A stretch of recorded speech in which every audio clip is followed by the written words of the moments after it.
Assalamualaikum warahmatullahi wabarakatuh. Selamat pagi. Kita jumpa lagi. Dalam kesempatan ini saya akan menyampaikan materi tentang pengenalan komputer dan sistem komputer.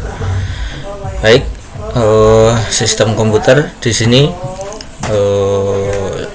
jadi teknologi informasi di sana salah satu barometer perkembangannya itu adalah dari bagaimana perkembangan komputer itu. Nah, di sini akan kita bahas mengenai apa itu sistem komputer. Mungkin sebagian sudah pada paham, tidak masalah.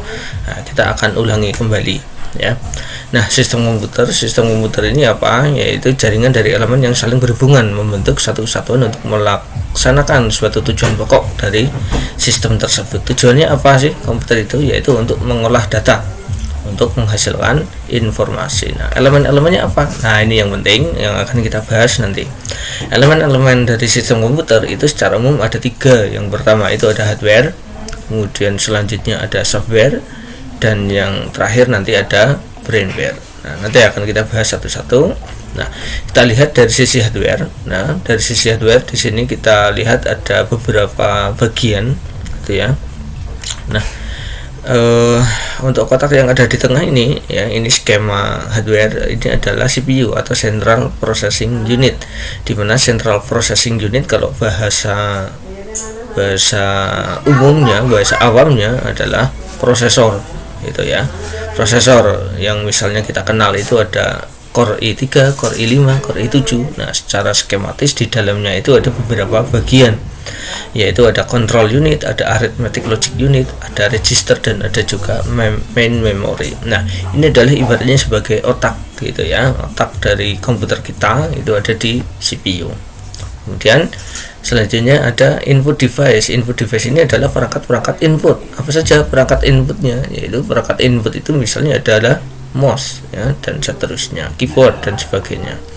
Kemudian nanti akan diproses di dalam CPU ya. Selain itu nanti setelah diproses nanti akan menghasilkan output di output device. Output device ini apa? Misalnya di sana itu ada monitor, ada printer, ada perangkat-perangkat output yang lainnya. Nah, nanti akan kita lihat secara detail. Nah, selanjutnya elemen hardware yang lain ini ya, itu adalah communication device. Communication device itu adalah alat untuk komunikasi dengan komputer yang lain ya. Communication device, komputer kita bisa nyambung ke internet itu adalah karena adanya elemen communication device, yaitu yang namanya nanti kartu jaringan atau netcard gitu ya, NIC itu. Nah, kemudian bagian selanjutnya dari hardware itu yaitu ada sub elemen yang namanya secondary storage atau penyimpanan sekunder. Nah, penyimpanan sekunder ini apa saja? Yaitu nanti ada hard disk, ada CD, ada DVD, dan seterusnya, ada flash disk juga dan sebagainya. Nah, di sini nanti akan coba kita lihat apa saja ya. Secara umum skemanya seperti ini, sehingga yang ada di tengah yang utama ini adalah dia sebagai CPU, sebagai pengolah, akan menerima pesan dan informasi dari semua, baik itu input, output, communication device ataupun secondary storage.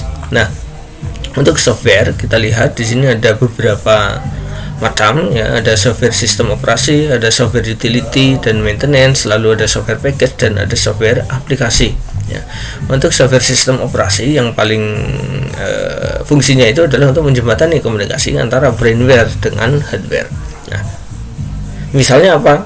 Software sistem operasi yaitu ada DOS, lalu ada Windows, ada Linux, ada Unix, ada FreeBSD, dan seterusnya, masih banyak yang lain. Nah, berikutnya di sana adalah software utility, yaitu untuk optimasi dan perawatan hardware dan software. Misalnya ada antivirus, ada disk management, ada data recovery. Selanjutnya ada misalnya ada antivirus, disk management, data recovery. Yang selanjutnya ada software package ya, paket-paket software untuk pekerjaan tertentu, misalnya MS Office ya, nanti ada Word, ada Excel, ada Access, ada PowerPoint, itu satu paket. Kemudian ada Adobe Creative Suite, nanti ada Adobe Photoshop, ada Adobe Illustrator dan sebagainya, itu dalam satu paket.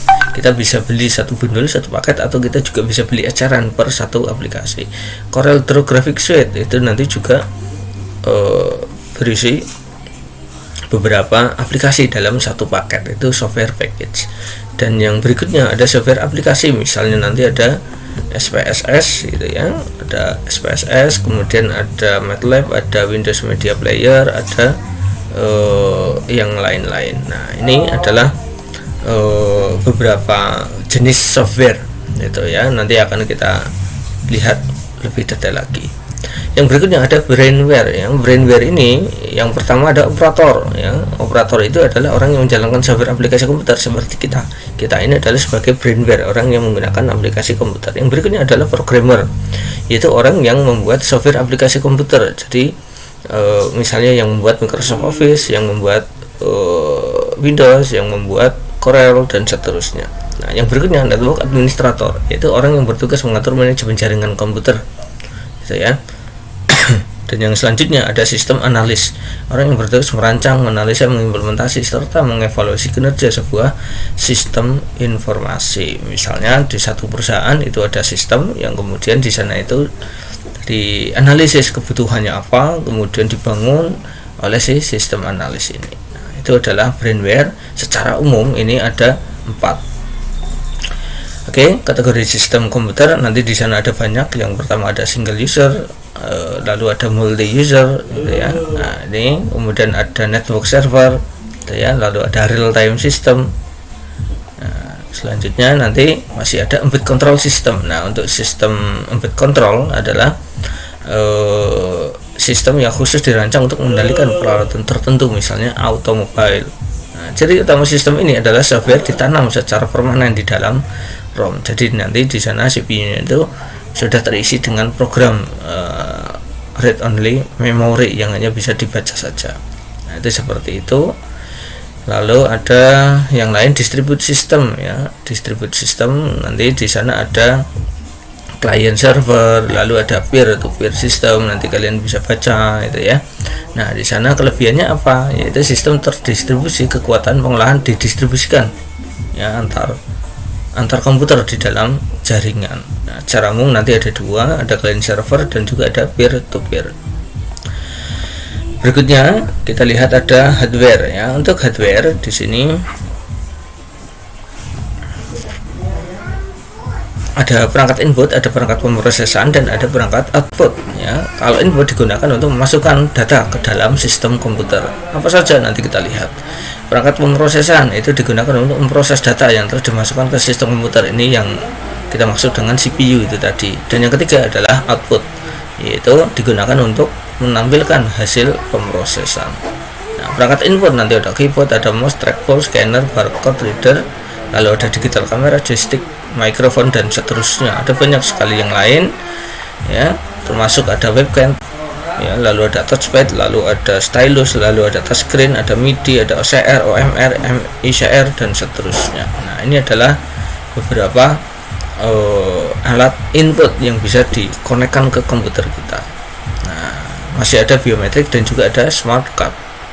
Nah, selanjutnya adalah alat pemrosesan. Nah, ini yang kita katakan sebagai CPU yang berupa chip semikonduktor yang berisi ribuan IC. Nah, CPU generasi yang terbaru itu bisa memuat jutaan IC.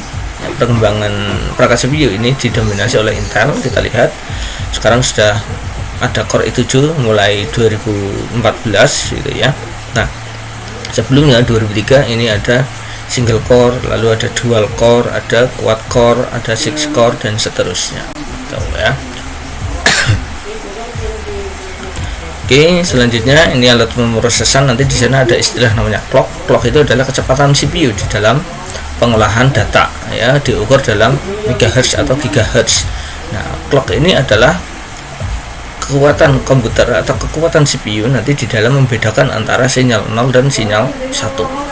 Nah, itu ya. Nah, kecepatan dasarnya nanti kita bisa lihat di sana dari Core 2 Duo itu adalah 2,2 GHz itu ya. Berarti dia bisa membedakan antara 0101 sebanyak 2,2 giga di dalam 1 detiknya.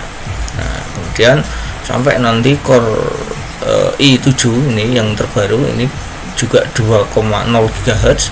Kalau di upgrade ya kecepatan turbonya itu nanti bisa sampai 3,2 GHz ya, sangat cepat sekali, dimana 1 GHz ini sama dengan 1 miliar siklus per detik, siklus antara 0 dan 1 itu tadi. Nah, cache memory ini terdapat pada CPU.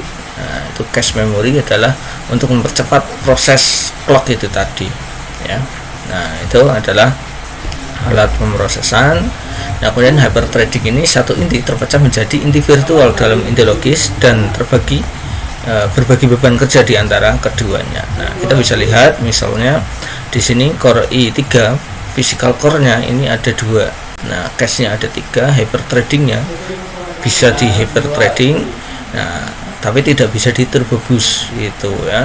Kecepatannya tidak bisa dinaikkan lagi, udah mentok segitu. Nah, kemudian grafiknya ini low ya, kurang begitu bagus, dan harganya memang yang paling murah di antara yang lain ya. Kalau Core i3 ini yang kelas menengah mid range, kalau yang Core i7 ini adalah yang paling mahal, paling bagus, dan dia bisa grafiknya juga yang terbaik, turbo boost sudah pasti bisa, nanti bisa ditingkatkan kecepatannya.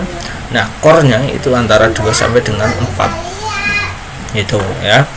Nah, ini selanjutnya ada perangkat keras. Nah, untuk perangkat keras nanti ada output monitor, ada CRT, ada LCD, ada LED ya, dan seterusnya, ada banyak nanti. Lalu ada perangkat-perangkat output yang lain, ada printer juga, ada berbagai macam. Lalu ada perangkat output yang lain, speaker, headphone, ada juga proyektor. Nah, sekarang kita masuk ke software ya.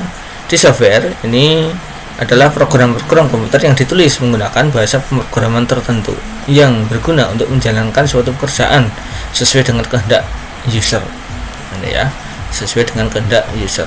Nah, 2 jenis software, ada software sistem operasi dan ada software aplikasi, seperti tadi sudah disinggung di bagian atas gitu ya. Nah, sekarang kita akan detail. Di sini kita lihat skema sistem komputer dengan pendekatan sistem operasi. Saya perkecil dulu. Ya, kita lihat di sini.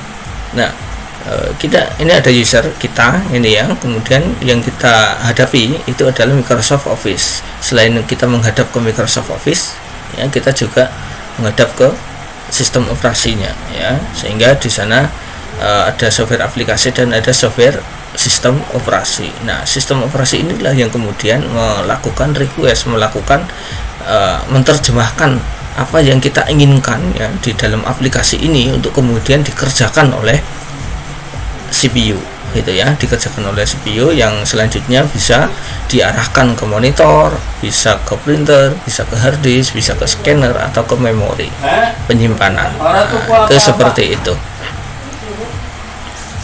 Oke, baik, kita lanjutkan.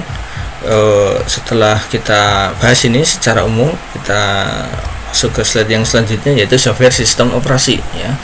Jenis software sistem operasi ada banyak ya. Software ini untuk menghubungkan antar perangkat hardware sehingga bisa beroperasi dan berkomunikasi. Misalnya ada DOS, ada Windows, ada Linux, ada Unix, ada OS, ada Mac, ada FreeBSD. Ini adalah macam-macam sistem operasi, dan yang paling populer sudah bisa kita tebak yaitu adalah sistem operasi Windows seperti yang mungkin kalian pakai. Nah, untuk yang sedang saya pakai ini kebetulan adalah sistem operasi Linux yang namanya Ubuntu itu ya. Nah, sistem operasi yang pertama itu adalah disk operating system. Itu semua perintah itu nanti dilakukan menggunakan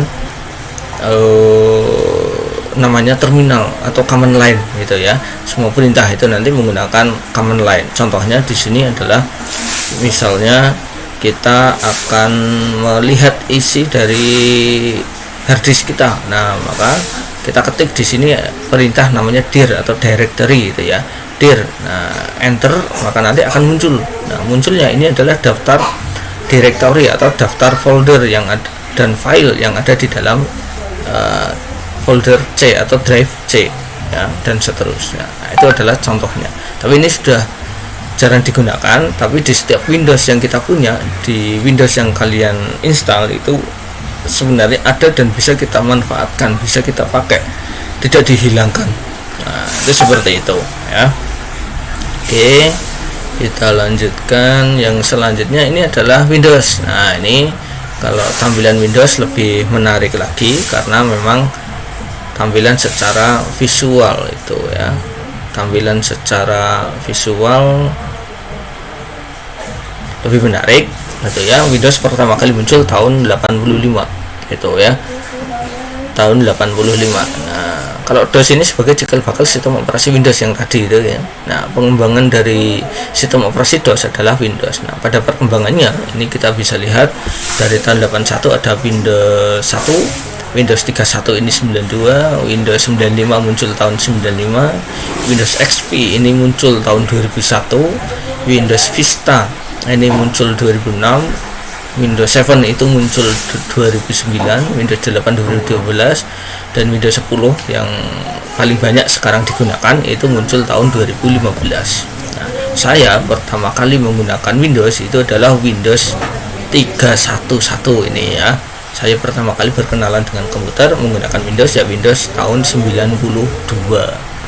Nah, kalian ini dari Windows, semua Windows yang ada ini kira-kira pertama kali kenalan dengan Windows itu Windows yang mana? Apakah Windows 95 atau Windows XP atau Windows Vista atau Windows 7? Nah, silahkan kalian bisa nanti tulis di kolom komentar tentunya ya. Oke, itu untuk Windows. Nah, selanjutnya ini yang menarik yaitu Linux ya. Linux adalah sistem operasi alternatif yang bersifat open. Kalau Windows itu bayar satu lisensi itu harganya sekitar 1 jutaan gitu ya, lumayan mahal. Nah, kalau Linux ini gratis. Nah, sifat open source ini menjadikan Linux ini memiliki banyak varian atau distro istilahnya ya. Nah, bisa kita lihat di sini ada Arch Linux, ada Debian, ada Fedora.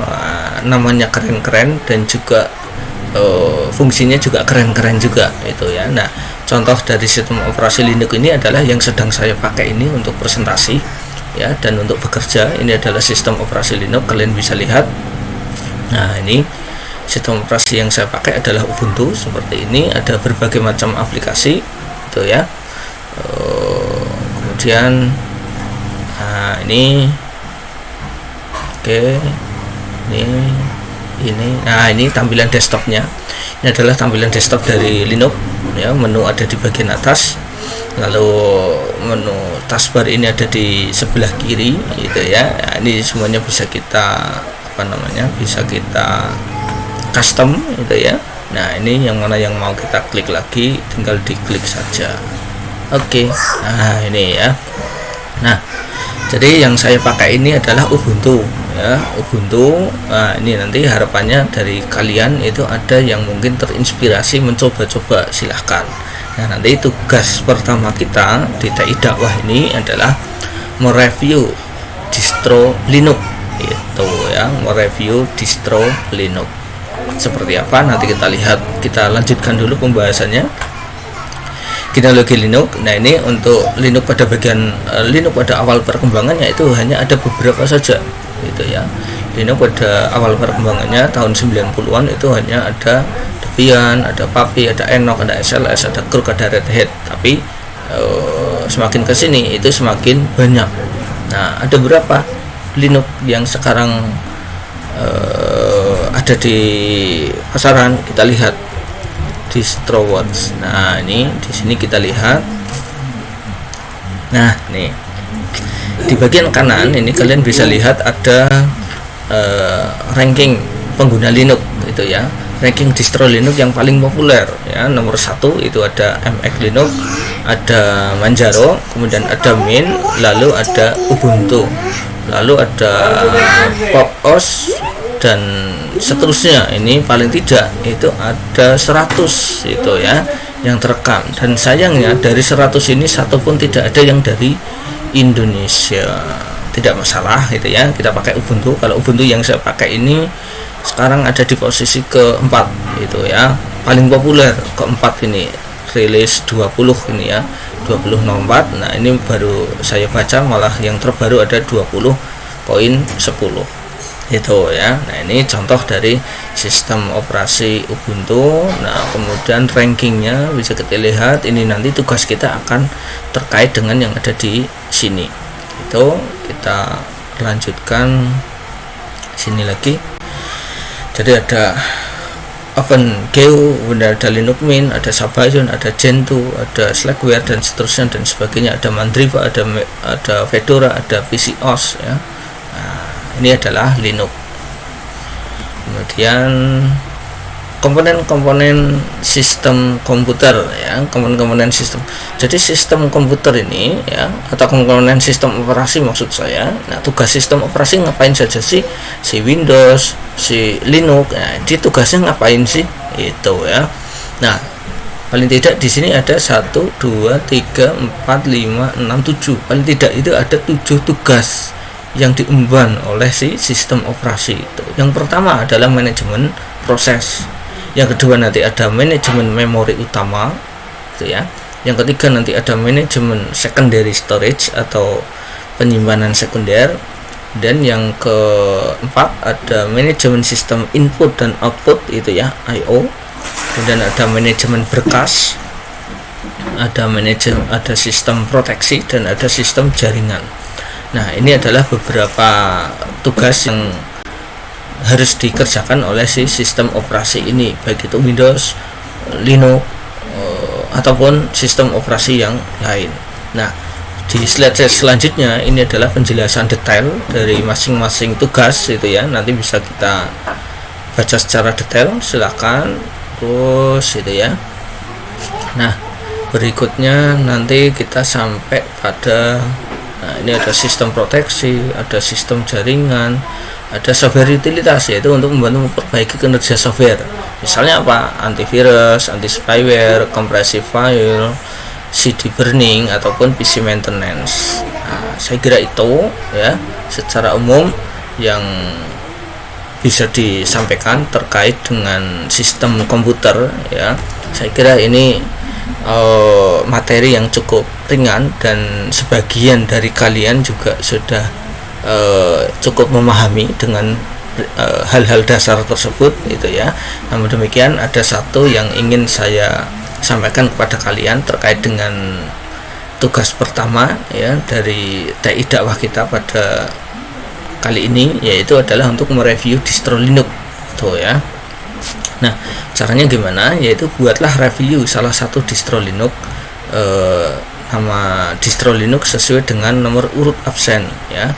Daftar distro Linux ini nanti diambil dari DistroWatch itu ya. Nah, review ini nanti dibuat dalam MS Word dengan panjang minimal 3 halaman dengan spasi 1,5. Isinya apa saja di review itu? Nanti ada fitur yang disediakan apa saja, lalu kelebihannya apa, lalu kekurangannya apa, dan testimoninya. Nah, tugas nanti diberi identitas nama dan NIM, jangan lupa biar nanti nggak bingung. Nah, nanti tugas dikumpulkan melalui Google Classroom, karena mau kita pakai e-class belum memungkinkan. Nanti akan saya kasih tahu Classroom-nya ya, dan kalian bisa mendaftar di Classroom tersebut di Google Classroom. Dikumpulkan nanti paling lambat 1 minggu setelah tugas diberikan. Nah, tugas minimal 3 lembar yang diupload ke Google Classroom dalam format PDF gitu.